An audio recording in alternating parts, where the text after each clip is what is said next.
हम जब सुबह को स्टार्टिंग करते हैं, जब सख्त ठंड पड़ती है तो ये स्टार्टिंग में काफ़ी प्रॉब्लम करते हैं। हमें ट्यूनअप पे क्या क्या करवाना चाहिए?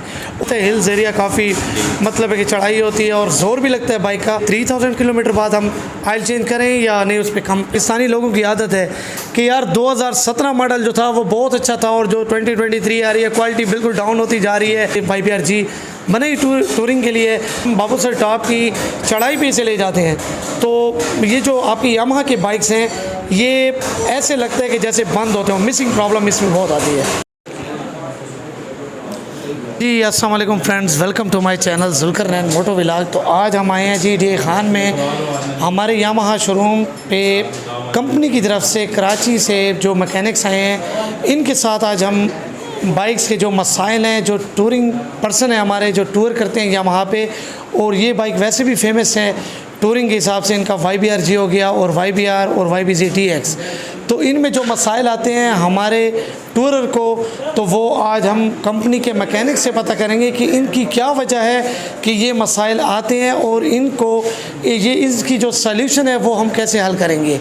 तो हमारे साथ कंपनी के मैकेनिक आए हुए हैं यामाहा कंपनी से, तो उनसे आज हम पूछेंगे जो आप लोग पूछते हैं यामाहा के मसाइल हैं, तो वो इनका हल भी बताएंगे और ये भी बताएंगे कि ये किस वजह से होता है। तो अस्सलाम वालेकुम सर, कैसे हैं आप? ठीक है सर, ये बताएं कि आपके बाइक्स जो यामाहा के हैं, ये मैं खुद भी यामाहा का यूज़र हूँ, तो हम जब सुबह को स्टार्टिंग करते हैं, जब सख्त ठंड पड़ती है तो ये स्टार्टिंग में काफ़ी प्रॉब्लम करते हैं। तो आप लोगों ने पहले ये कहा था कि यामाहा कंपनी ने कि पहले 20-50 का आयल था और यामाहा कंपनी ने हमें रिकमेंड किया 10W40 कि वो आयल थोड़ा सा पतला है, उसकी वजह से आपको ये स्टार्टिंग प्रॉब्लम सॉल्व हो जाएगी। लेकिन अब भी ये बाइक सख्त ठंड में स्टार्टिंग में प्रॉब्लम करते हैं, तो इसकी क्या वजह है और इसकी क्या सलूशन है, ये आप फर्स्ट ऑफ ऑल बिस्मिल्लाह। ये जो मदर नेचर है, आपने देखा होगा कि गर्मियों के अंदर बिहेव चेंज होता है, सर्दियों के अंदर बिहेव चेंज होता है ना, तो इसलिए एडजस्टमेंट होती है हर चीज़ की, एक्सटेंडेड। ठीक है। तो जैसे जैसे टेम्परेचर चेंज होता है, मौसम चेंज होता है, गर्मियों के मुताबिक सेटिंग करनी पड़ती है। और कोई भी जो है ना कंपनी अपने एक्सटेंडेड जो है किसी भी चीज़ का फैक्ट्री सेटिंग कह लें आप, इंजीनियर कोई भी है जो भी चीज़ तख्लीक करते हैं वो उसका स्टैंडर्ड्स पे जो चेक करते हैं, आउटपुट लेते हैं, तो स्टैंडर्ड्स वो बता देते हैं कि यहाँ से यहाँ तक हम रखेंगे। ठीक है। अभी आप मौसम की बात कर रहे हैं कि सर्दियों के अंदर ये बहुत ज़्यादा इशू करती है।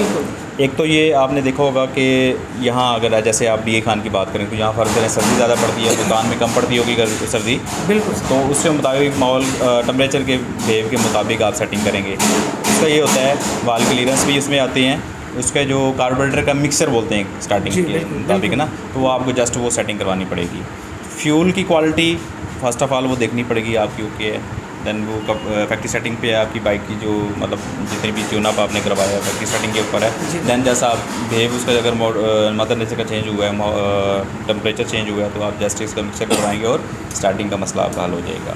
स्पार्क प्लग का गैप भी एडजस्ट होता है, मतलब ये टेक्निकली अगर आप मतलब मेरे साथ कर रहे हैं ना, तो मैं आपको टेक्निकली सारी इसकी रीजंस बता रहा हूँ। अच्छा, अब आप बात कर रहे हैं कि जब भी सर्दियों में मसला होता है कि स्टार्टिंग का इशू होता है, हालांकि यामा ने पहले 20-50 ऑयल दिया हुआ था, आप 10 ऑयल दिया हुआ, तो डेफिनेटली जब 10 ऑयल डालेंगे तो 20-50 की निस्बत क्विक स्टार्ट होगा।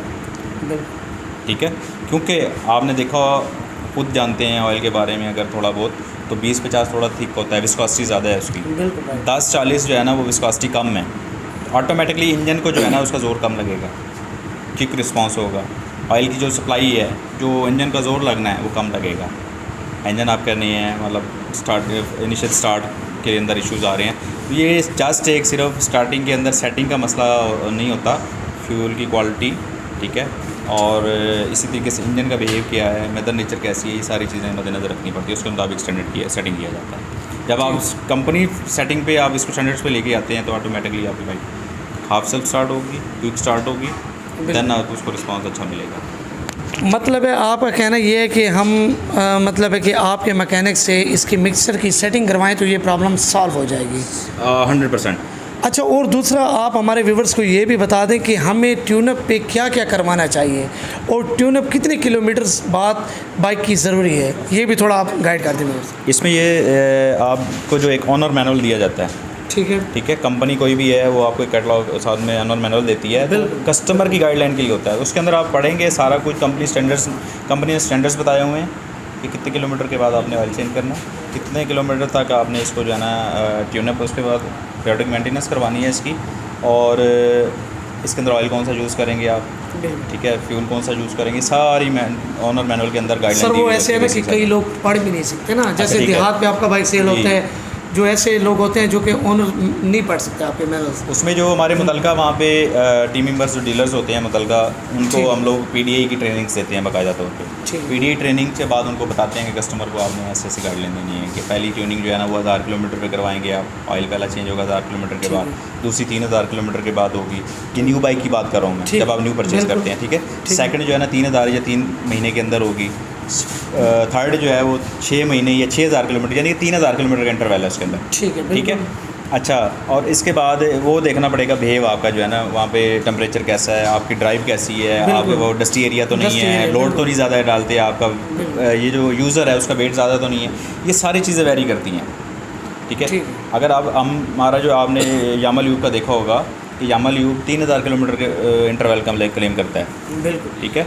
तो ये देखना है कि आप अपने, मैंने जैसे आपको बात की कि कस्टमर के भी वेट कितना है, उसका यूजेज कितना है, पता चले वो डेली 400-500 किलोमीटर चलाते हैं, वेट बहुत ज़्यादा डालते हैं, या एक कस्टमर है जो डेली 20-30 किलोमीटर चलाता है, ठीक है, तो वो दोनों का जो है ना सिनेरियो डिफरेंट होगा, तो उसके बिहेव के मुताबिक आपको मेंटेनेंस करवानी है। तो 2000 किलोमीटर के बाद जो है ना आप इसको देख लें, जैसे आपके यहाँ एरिया है 2000 किलोमीटर के बाद ट्यूनिंग और ऑयल आप इकट्ठा करवा लें। अच्छा सर, एक हमारे व्यूवर्स का ये क्वेश्चन भी है कि जैसे कि आप यामा ल्यूब कहते हैं कि 3000 किलोमीटर बाद आप चेंज कर लें, जैसे कि हम टूर पे जाते हैं तो उसमें भी क्या 3000 पे करना चाहिए, क्योंकि आपको पता है हिल्स एरिया काफ़ी मतलब है कि चढ़ाई होती है और ज़ोर भी लगता है बाइक का, तो उसमें भी आप क्या रिकमेंड करेंगे, 3000 किलोमीटर बाद हम ऑयल चेंज करें या नहीं, उस पर कम पे करना पड़ेगा? मैंने वही आपको बताया कि यहाँ पे आप जैसे ये हमारे मैदानी इलाके हैं, बिल्कुल, तो उसका बिहेव चेंज होगा। वहाँ पे आप जाते हैं हिल्स में, वहाँ लोड ज़्यादा डलता है, शोर लगता है बाइक का, ठीक है, और स्पीड कम होती है, टेम्परेचर ज़्यादा बढ़ेगा उसके इंजन का।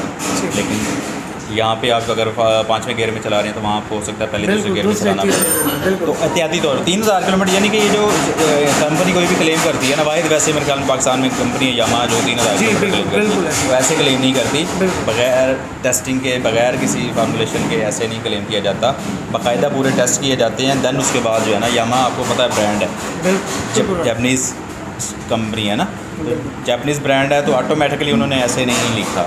जापानीज़ का आपको पता है पहले टेस्टिंग करते हैं सब कुछ, दैन उसके स्टैंडर्ड चेक करने के बाद वो उसको अप्रूव करते हैं।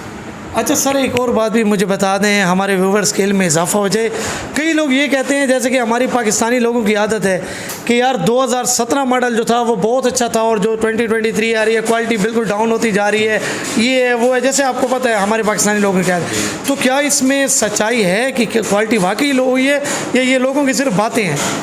हाँ जी, ये रूमर्स होते हैं। ओवरऑल हमारे पाकिस्तानियों की नेचर है, आपने देखा होगा कि पुराने मॉडल्स को समझा जाता है कि ये बहुत अच्छा है, बहुत अच्छा है, जैसे जैसे नया मॉडल आता है उसको समझा जाता है कि ये बहुत ज़्यादा क्वालिटी हल्की की जा रही है। हालांकि पहले आपने 2017 में देखा होगा कि उस वक्त 1 साल या 1000 किलोमीटर की वारंटी थी बॉडी और इंजन दोनों की, ठीक है। लेकिन अब देखा होगा, अगर कंपनी ने क्वालिटी गिरानी थी तो उसने वारंटी क्यों बढ़ाई? 3 साल या 30,000 किलोमीटर इसलिए किया ना, उनको वारंटी देने का मकसद भी यही है, कंपनी को पता है कि मेरी क्वालिटी इतनी अच्छी है, मैं इसकी ज़िम्मेदारी ले सकता हूँ। 3 साल या 30,000 किलोमीटर की वारंटी जो है ना, वाहिद यामाहा कंपनी है जिसने सबसे पहले जो है ना मुतारफ़ करवाई। 5 ट्यूनिंग 12,000 किलोमीटर की जो ट्यूनिंग है वो वाहिद यामाहा कंपनी है जिसने मुतारफ़ कराई पाकिस्तान के अंदर। आपने जो फ़ीचर्स हैं, जो लेटेस्ट फ़ीचर्स हैं, जो कस्टमर इंजॉय करता है, जो आपकी मतलब कंफर्ट है, आपकी फ्यूल एफिशिएंसी, ये सारी चीज़ें आप देखते हैं वो सिर्फ यामाहा ने आके मुतारफ़ करवाई। तो इन सारी चीज़ों को मद्देनज़र रखते हुए कंपनी की क्वालिटी में कोई फ़र्क नहीं पड़ा, ठीक है सर। ये सारे रूमर्स होते हैं कि ये क्वालिटी डाउन कर दी गई है, नए मॉडल्स के अंदर क्वालिटी वो जो है ना मतलब उसके अंदर कॉम्प्रोमाइज़ कर दिया गया है। यामाहा एक ब्रांड है, पूरी दुनिया के अंदर चलता है, और जो यामाहा है वो फ़ीचर्स और क्वालिटी दोनों के साथ जो है ना, आपको पता है, आप अपने बुज़ुर्गों से पूछ सकते हैं, आप भी चला रहे हैं, आप भी टूरिस्ट हैं, ठीक है, लॉन्ग रूट भी करते हैं, आप GCT में भी चलाते हैं, तो आप खुद बता सकते हैं व्यूअर्स को हमसे ज़्यादा, क्योंकि एंड यूज़र जो है ना वो हमारे जो है ना वो समझ लें आइज़ है ना, ठीक है। तो आइज़ जो होती हैं वो हर चीज़ देखती हैं, उनको पता होता है कि क्या चीज़ कैसे है। तो ये सारे रूमर्स हैं कि जी क्वालिटी डाउन की जा रही हुई है। क्वालिटी अच्छी है, क्वालिटी को इम्प्रूव किया जाता है, ना कि डाउन किया जाता है। तो क्वालिटी पे कोई कंप्रोमाइज़ नहीं है, ये ऐसी ही रूमर्स हैं। सर बस आपसे एक लास्ट क्वेश्चन लेंगे क्योंकि आपके पास टाइम भी कम होगा, ज़ाहिर बात है आप इतने दूर से हैं हमारे सिटी में बाइक के लिए। ये बता दें कि हम खुद भी टूरिस्ट हैं और हम बाइक को YBR-G के बहुत पुराने यूज़र हैं, तो ये बात मैं ये नहीं चाह रहा कि मैं इसकी बुराई कर रहा हूँ यामाहा की, क्योंकि ये YBR-G बने ही टूरिंग के लिए।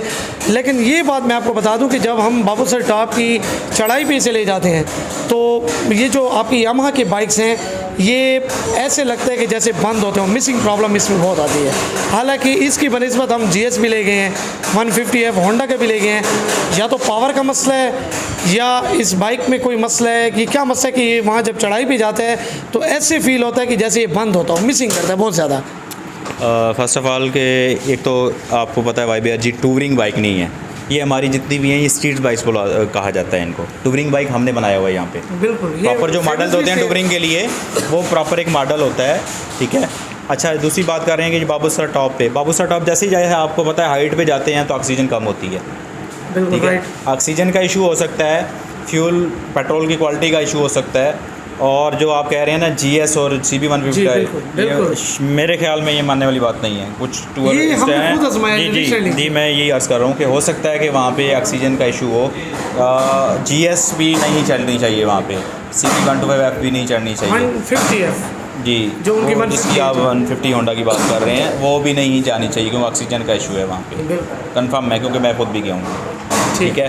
तो हवा का दबाव, प्रेशर, ये सारी चीज़ें, ऑक्सीजन, क्योंकि ऑक्सीजन पूरा मिलेगा तो वो बर्न होगा फ्यूल की क्वालिटी ठीक नहीं होगी, ऑक्टेन पूरे नहीं होंगे, ऑक्टेन जब पूरे नहीं होंगे तो वो बर्न नहीं होगा फ्यूल और आपको आउटपुट पूरी नहीं मिलेगी।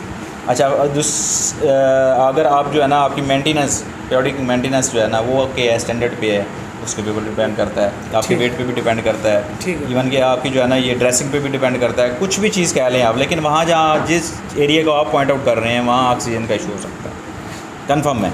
ये वहाँ पे होंडा 150 भी करेगी, GS 150 भी करेगी, यामाहा भी करेगी, इवन के कोई हैवी बाइक भी ले जाएं आप, ठीक है। अगर उसमें फ्यूल की क्वालिटी का इशू है, कुछ भी है, तो वहाँ प्रॉब्लम ज़रूर करेगी।